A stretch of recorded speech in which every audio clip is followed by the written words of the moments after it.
बिस्मिल्लाहिर्रहमानिर्रहीम। अस्सलामुअलैकुम। मैं मोहम्मद अब्बास और मेरे यूट्यूब चैनल का link Mehar Abbas education tube math. और आज की हमारी video physics 10th class unit number 15 electromagnetism बरकनातीसियत। इस यूनिट के मल्टीपल चॉइस क्वेश्चंस MCQs जो एक्सरसाइज में मौजूद हैं वो करने जा रहे हैं और इसके अलावा अप टू डेट वाले MCQs भी किए जाएंगे। जब MCQs जो अप टू डेट पर हैं और आपकी बुक पर हैं जब सेम होते हैं तो फिर सिर्फ बुक से ही किए जाते हैं, लेकिन अगर अप टू डेट पेपर्स के MCQs मुख्तलिफ हों, डिफरेंट हों, तो फिर अप टू डेट के MCQs भी साथ मिलाए जाते हैं। आज मैंने स्टडी किया बुक के MCQs और अप टू डेट के MCQs टोटली डिफरेंट हैं, इसलिए दोनों बुक की एक्सरसाइज में मौजूद MCQs भी किए जाएंगे और इसके अलावा अप टू डेट के MCQs भी किए जाएंगे। तो चलते हैं बुक के मल्टीपल चॉइस क्वेश्चंस की तरफ। MCQs नंबर 1 है, which statement is true about the magnetic poles. कि जो मैग्नेटिक के पोल्स होते हैं, कुतब होते हैं, उनके मतलब कौन सी स्टेटमेंट, कौन सा बयान ठीक है। ए, अनलाइक पोल्स रिपेल, ये गलत है। बी, लाइक पोल्स अट्रैक्ट, ये भी ठीक नहीं है। C, magnetic poles do not affect each other, ये इफेक्ट करते हैं, ये भी सही नहीं है। D, a single magnetic pole does not exist. जी, जब मैग्नेट प्रोड्यूस होता है तो वो कहता है सिंगल पोल नहीं बनता। जी बिल्कुल सही कहा, दो पोल्स बनते हैं, नॉर्थ और साउथ। तो ये D is the correct answer, क्योंकि एक पोल नहीं बनता, दो पोल्स बनते हैं। इसके बाद MCQs नंबर 2 है, what is the direction of the magnetic field lines inside a bar magnet. उसने कहा इनसाइड अ बार मैग्नेट। अगर बार मैग्नेट से बाहर की बात करता तो ये लाइंस हमेशा नॉर्थ पोल से साउथ पोल की तरफ जाती हैं, लेकिन उसने कहा इनसाइड द मैग्नेट बार, यानी जहां मैग्नेट बार होता है तो उसके अंदर तो कोई लाइंस ऑफ फोर्स होती नहीं है।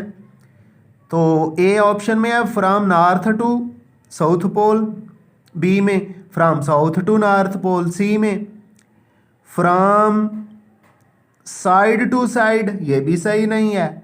D, there are no magnetic field lines, यानी वहां तो मैग्नेटिक लाइंस होती ही नहीं, इज द करेक्ट आंसर। अब MCQs number 3, the presence of magnetic field can be detected by. तो दो चीजें मैग्नेटिक फील्ड को डिटेक्ट कर सकती हैं, या तो कोई और मैग्नेट लाया जाए, या कोई आयरन से बनी हुई चीज लाई जाए, और एक तीसरी चीज भी है कंपस, जिसको बोलते हैं मैग्नेटिक कंपस। देखते हैं क्या मौजूद है। ए, स्मॉल मास, गैर मुतल्लका है। स्टेशनरी पॉजिटिव चार्ज, ये भी गैर मुतल्लका है। सी, स्टेशनरी नेगेटिव चार्ज, ये भी नहीं है। डी, मैग्नेटिक कंपस, तो मैग्नेटिक कंपस यहां मौजूद है, तो हम कहेंगे फिर डी करेक्ट आंसर है और इसी डी को हम सर्कल कर देते हैं। अब MCQs नंबर 4 है, if the current in a wire which is placed perpendicular to the magnetic field increases the force on the wires। तो फोर्स वायर पर इंक्रीज कर जाती है जब परपेंडिकुलर हो। तो ए इंक्रीज यही करेक्ट आंसर है, बाकी पढ़ लेते हैं। डी, बी में डिक्रीज है, सी में रिमेन्स द सेम और डी में है 0, तो इंक्रीज कर जाती है। A is the correct answer, यानी जब क्या हो, कोई करंट की वायर हो, मैग्नेटिक फील्ड के परपेंडिकुलर रखी जाए तो मैग्नेटिक फोर्स इंक्रीज कर जाती है।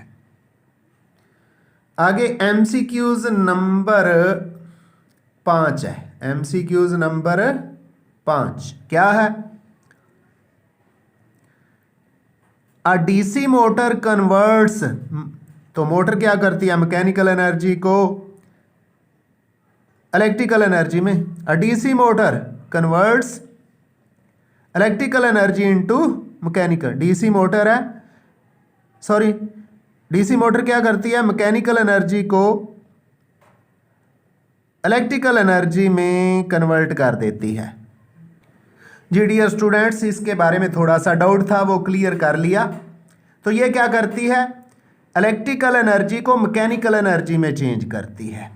तो देखते हैं, mechanical energy to electrical energy, B mechanical energy to chemical, ये तो है नहीं, C electrical energy into mechanical energy. तो C is the correct answer. 5वें का एमसीक्यूज नंबर 5 का सी करेक्ट आंसर है, जिसमें जो डीसी मोटर है इलेक्ट्रिकल एनर्जी को मैकेनिकल एनर्जी में चेंज कर देती है।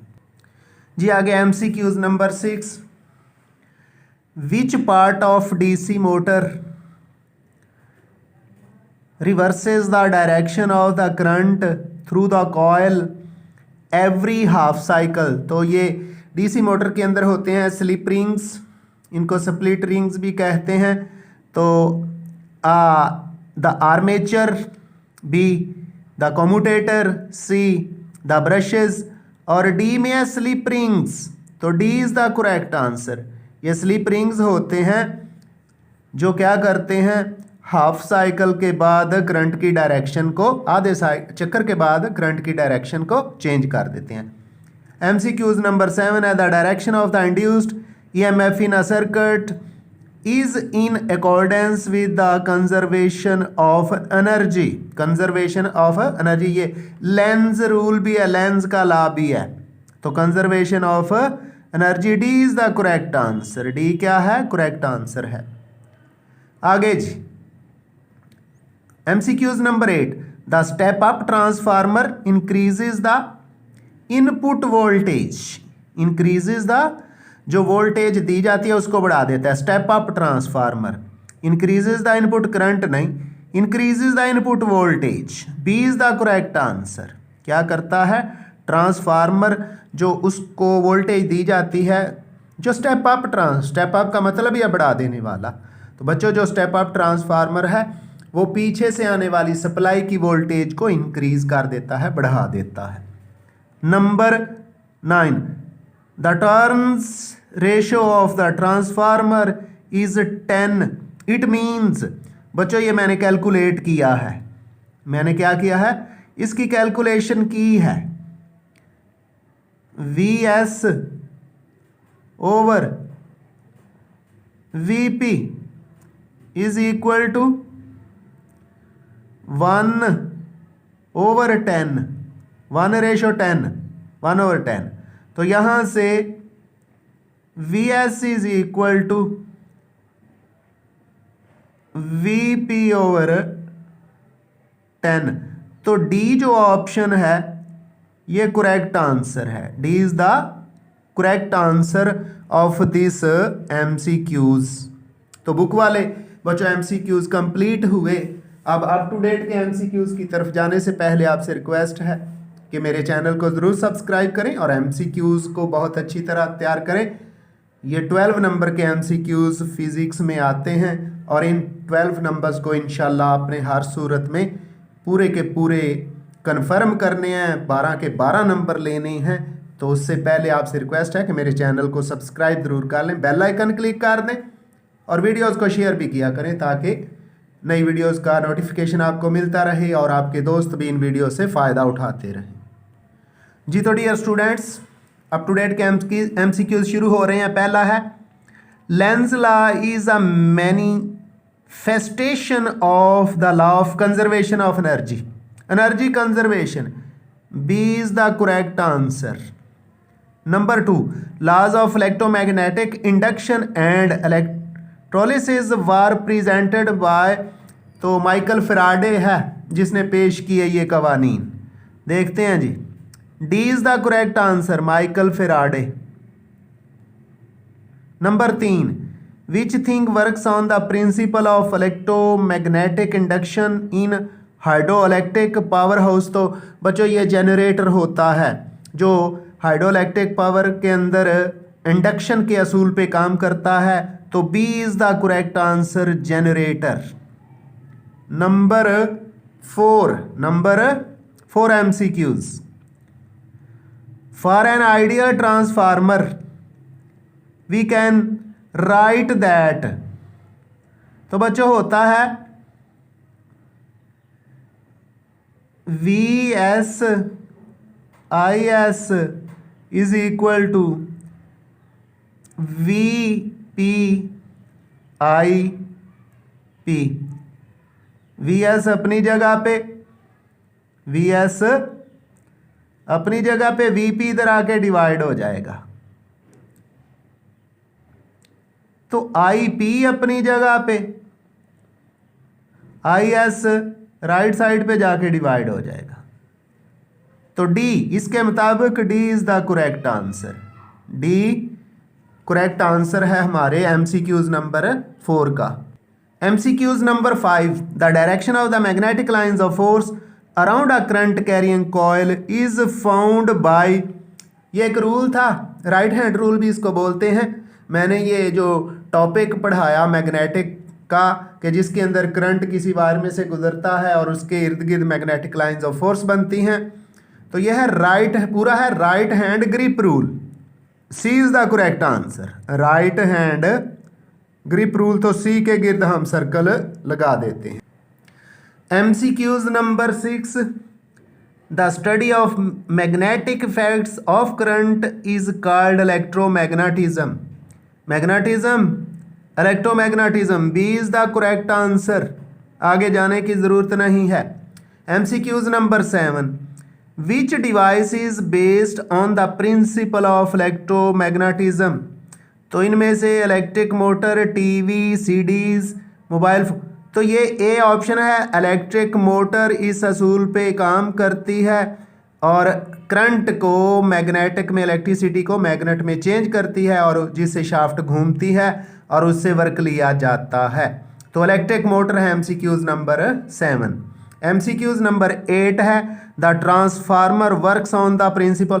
ये प्रिंसिपल है म्यूचुअल इंडक्शन, यानी एक कॉइल को करंट दिया जाता है, वो करंट दूसरी कॉइल में इंड्यूस हो जाता है। तो ट्रांसफार्मर के अंदर 2 कॉइल्स होती हैं। तो ए में लिखा हुआ है principle of mutual induction, principle of mutual induction. A is the correct answer.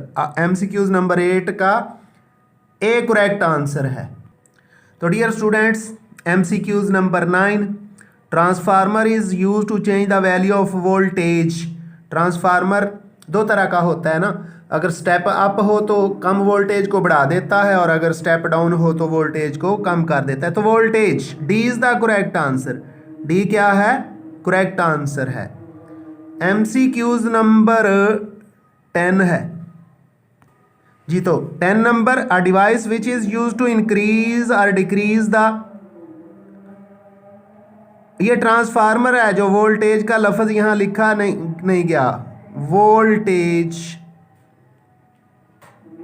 तो ट्रांसफार्मर क्या करता है, वोल्टेज को बढ़ाता है या कम कर देता है।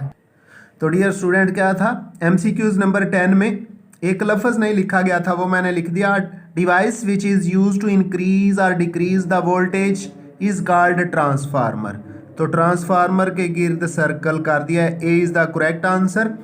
अब है MCQs number 11, in vacuum all electromagnetic waves have the same speed. Same होती है जी, बाकी सारी चीज़ें चेंज होती हैं, एम्पलीट्यूड चेंज होता है, वेवलेंथ चेंज होती है बच्चों, फ्रीक्वेंसी भी चेंज हो जाती है। तो स्पीड वेव्स की होती है जो चेंज नहीं होती। ये कितनी होती है, 3 × 10⁸ मीटर पर सेकंड रहती है, that is the speed of light. तो A is the correct answer, speed electromagnetic waves की चेंज नहीं होती इन वैक्यूम। MCQs नंबर 12 है, the number of coils in transformer. 2 तरह की कॉइल होती हैं, एक को बोलते हैं प्राइमरी कॉइल और दूसरे को सेकेंडरी कॉइल। तो किसी भी ट्रांसफार्मर के अंदर दो नंबर ऑफ कॉइल्स दो हैं, तो ए में 1, बी में 2, सी में 3 और डी में, तो B is the correct answer, क्योंकि यहाँ बी में 2 लिखा हुआ है और किसी भी ट्रांसफार्मर में नंबर ऑफ कॉइल्स बेसिकली 2 होती हैं। तो डियर स्टूडेंट्स, आइंदा मिलेंगे एक नई वीडियो के साथ। दुआओं में याद रखिएगा। अल्लाह हाफिज़।